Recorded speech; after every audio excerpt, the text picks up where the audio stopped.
Ayan mga kasipag, naputol yung video natin. Ayan na yung continue nating pansit. Nalagay na natin yung lahok. Ito naman yung bihon.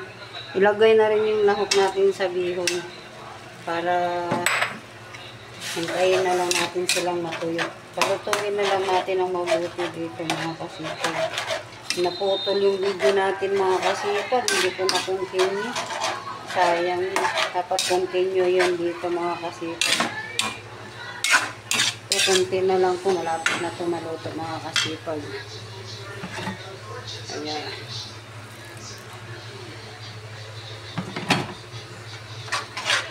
Sayang yung ating hindi natin natuloy-tuloy. Ayan siya. Medyo hilaw po yung ating atay. Kasi huli naman kasi nilalagay natin yung atay dyan. Kasi ang atay pag nilalagay mo agad yan, matigas kasi yan. Kaya huli natin yan nilalagay. Ayan.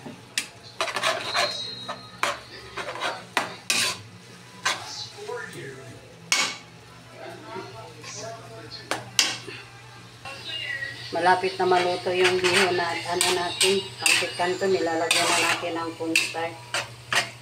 Malapit na yun siya.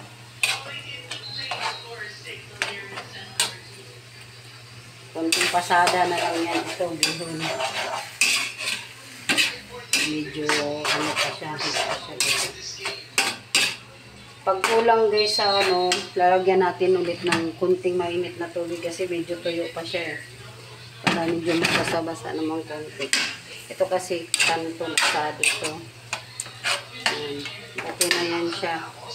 Dito naman tayo. Malapit na rin ito mga kasipag maluto.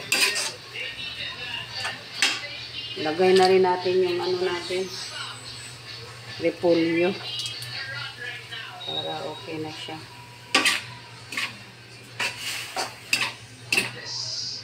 Ito yung finished product sa pancit canton.